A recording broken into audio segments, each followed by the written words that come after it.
Hey there, everybody. So, today we have some new cards. I know it's been a while since I've posted, and I mean, honestly, that's just because I've been waiting for the next new cards.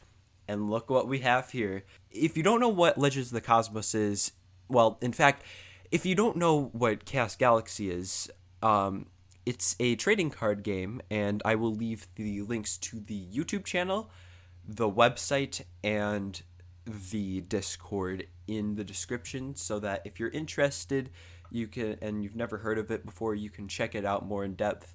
But basically, Legends of the Cosmos is a collection of some of the best and most fan favorited cards of a certain group of cards that released from a certain time. So in the first Legends of the Cosmos, we got sets 1 and 2, as well as the first two starter decks. In Legends of the Cosmos 2, we're getting the third, fourth, fifth, sixth starter decks, the best cards from those, as well as third and fourth set cards.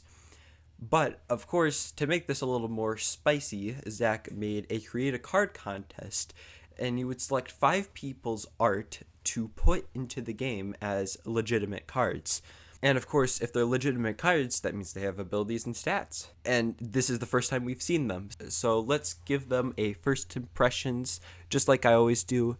And among other news, the later this year we will see we will see new planetary collections. So I'm really excited to look over those when they are announced. Alrighty, let us begin. For the stats, by the way, it's out of 15 and it's based on art, stats, and ability. But take it with a grain of salt. It's not really that important. It just gives you kind of a rough outline of my thoughts on it.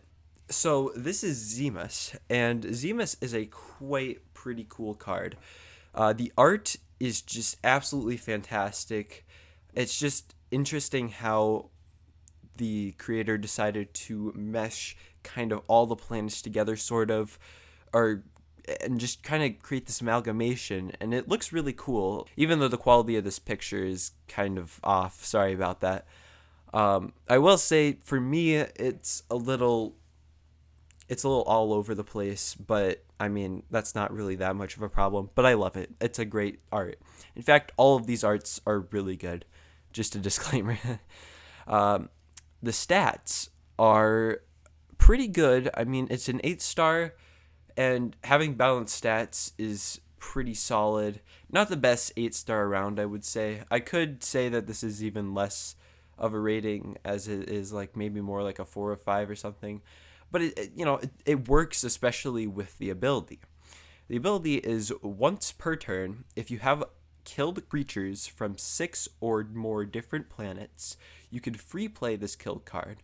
If you have killed creatures from 8 different planets, this creature gains 150 power and health.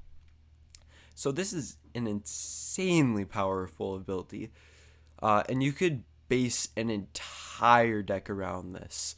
Although, now that I think about it, I think that my ratings were a little bit overboard. I think the stats would go down to a 4, and the ability would go down to a 4.5. There are a few drawbacks to this thing. It's incredibly powerful, sure. You get 6 planets, and you basically get an infinite loop of this pretty strong card. And not only that, but once you get those 8 planets, then you've already boosted up your stats to a massive 490, and both of the stats too. You literally become almost a 10-star. You almost become Omnius. And again, if it's a recurring card, this is incredibly broken. The only thing that draws it back, which is a bit big, is the fact that you do have to build an entire deck around this, and you have to support it. It has to be the card that wins you the game, because I mean, you're gonna have to put in enough cards. Like if you put in 2 copies of one card from each planet, that's already 16 cards in your 34 card ish deck, which then you add Zhemius to it. That's an extra 2 cards, and then you'll probably want to have a handful of cards to more easily get the planet cards out. There's potential problems in making a deck around this. If someone makes an optimal deck, this card could become pretty powerful.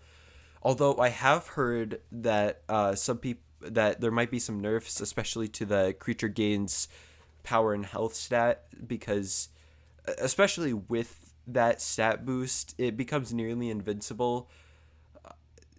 So it could not only can it last a long time, technically you could say, but it could also reoccurs. So it's an incredibly broken card. So hopefully it'll get nerfed some way, even if it's just a little bit. Because although it has a 14 out of 15 stats, the ratings don't really tell you whether or not it's broken, and this card is kind of broken. But still, I'd say it's a pretty solid card. Next, we have Sneaccon, and this is an incredibly cute card. The art, this is the most adorable thing I've ever seen, as well as kind of, in my opinion, the best art card.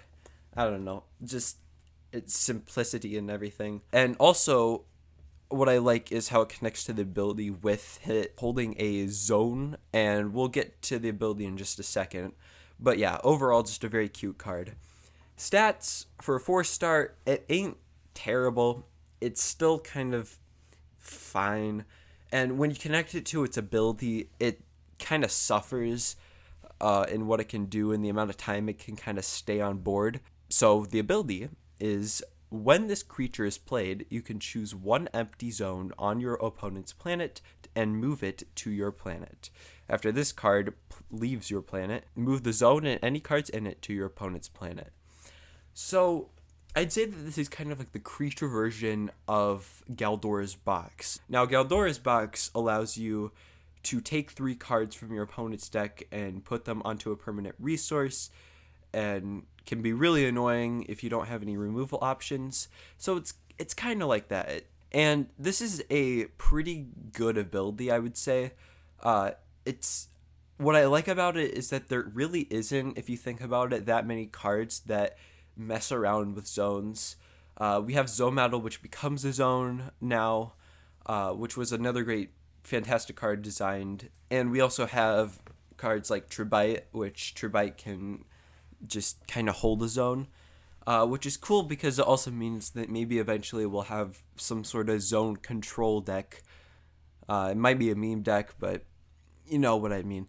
So this is a great card. There are, of course, many drawbacks. So first of all, the amount of time that you can hold the zone is very limited. Basically, Sneaccon you can still target, which means that if something has a stat over 240, then it's game over, which is actually pretty decently easy to do.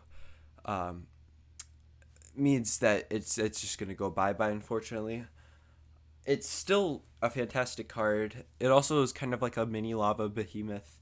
Like all these cards could just make something pretty annoying. This gets my brain churning.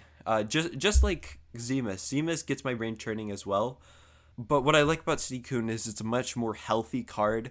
It has its drawbacks, but it's still like good enough to have, like, if you pair it with other cards, it's going to be pretty cool. But yeah, overall, fantastic card. Scraptrap is another fantastic card. Its art is just fantastic again. Another banger. Again, the same problem with Zhemius for me is that it's a little all over the place. But that doesn't mean it's bad. It's got like some cool things going on, and you can see its mouth and stuff, which I like. Sometimes when people make these amalgamations, you never like know what the heck is going on with them. So I'm just glad that you can kind of see the semblance of a body. Yeah, but just a great art once again. And then for stats, 300 health for 6-star ain't half bad. Of course, there's no power because that depends on the ability. And I think the ability really helps pay off this 6-star cost, which the ability is. When this creature is played, kill one-handed barrow creature. This creature's power becomes equal to that creature's health. If you do not, this creature's power is 0. So, there's a multitude of cards that you could put onto this. The big drawback is that you have to kill one of your handed barrel creatures. However, it does have a connected usefulness to the burrow bugs, because the burrow bugs, their main thing, specifically the three weakest ones, the entire reason is to kill them from your hand. Once you do that, you get some sort of special ability, and the ability activates something special, and you get like gains from it. So to have Scrap Shack come out, and then for you to give something like, I don't know, probably the strongest one would be Pluga, like that gives you like, I don't know, like 300 something, I'm pretty sure. So it evens out as like a pretty solid power stat you're usually going to get if you use the burrow bugs. You could use kind of anything else. There's good ones like and just ones that could work on this. And it's a pretty powerful ability, but the fact that you have to kill one-handed barrel creature, that can be not helpful. And another problem is the fact that a lot of people probably wouldn't run this simply because a waste of space sometimes. Because if you don't have a burrow bug in your hand, then Scraptrap won't be able to do anything and will kind of break up your hand. I could see someone playing one of this. That would be good for barrow decks, probably. But like also, just considering the fact that it is a 6-star, kind of makes it kind of costly for what you're going to sacrifice, and kind of limits what you would choose to sacrifice. Like you're going to play the 6-star creature, and then you're going to kill one of your precious creatures. It's fine. It's a fine card. I could see it being a niche card, probably. That's probably all it's going to be, unfortunately, but still amazing art. And then moving on, we have an activator, Galaxy Crash Simulation. So first of all, art. This is a fantastic, really great art. I think some of the 3D is a bit off. I mean, it's not that bad considering the amount of just Easter eggs in this. It's so cool. Like, there's Boggy Booga, there's KO, there's like, I think that's Floating Rock maybe, on that little control area, and then there's of course Galaxy Crash, which is what the card is named after. And I don't know, I just really like the different little things going on in the picture, the different references, and it's pretty cool. So then we have the ability, and the ability is broken. So when your opponent would gain points, so their total points would become 20 or more, their total points become 19. Kill all zone creatures. Your opponent turn then ends. Oh gosh. Oh boy. This is not great. First of all, this is a game preventing way of doing it, which is incredibly powerful and can give a second chance to the player.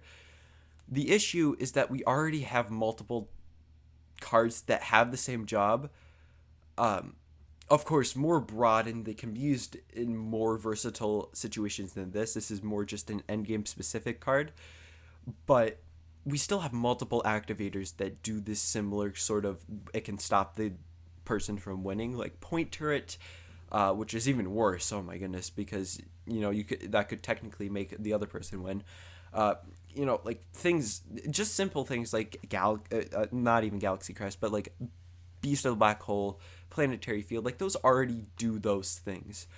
And another thing is that we do have activators that stop activators, because it's kind of a problem if you have no way to stop someone else from either winning or stopping you from almost winning. And that's activation activated activator, as well as there's another card, I forgot its name, but it's kind of like it's kind of similar. It's a little weaker though. But the thing is that you can only have 2 max copies in your deck, which means that if someone adds this to their deck, like 1, and then adds that along with Beast of the Black Hole, Point Turret, and Planetary Field, that's putting you up to 4 cards that you have to worry about, 4 cards that you have to consider spending one of your activation activated activators, which means that 2 cards you can't prevent, which also means that you'll probably use your 2 on things that are more versatile, which means that this will just make the game go even longer. And really, it just becomes annoying at that point because your Chaos Galaxy games are already kind of long. So to put this in the game and to put it as a potential card could just make the game drag. And the only thing that I could see this really pummeling and being like kind of good for some people is pummeling the aggro archetype so that they can't win as fast as they do.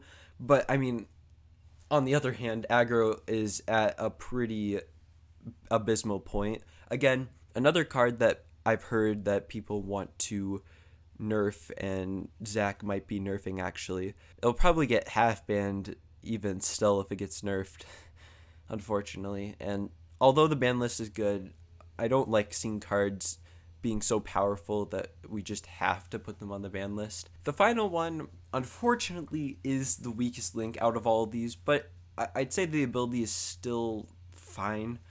So the art, not the most, but by all means, it isn't the most skilled art ever, but the amount of references is kind of cool.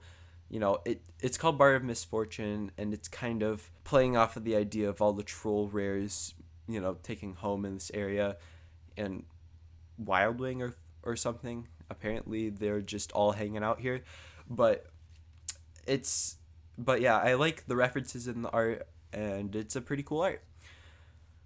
Unfortunately, the ability kind of suffers. Once per turn, you can attach one of your killed 4-star or lower creatures to this card.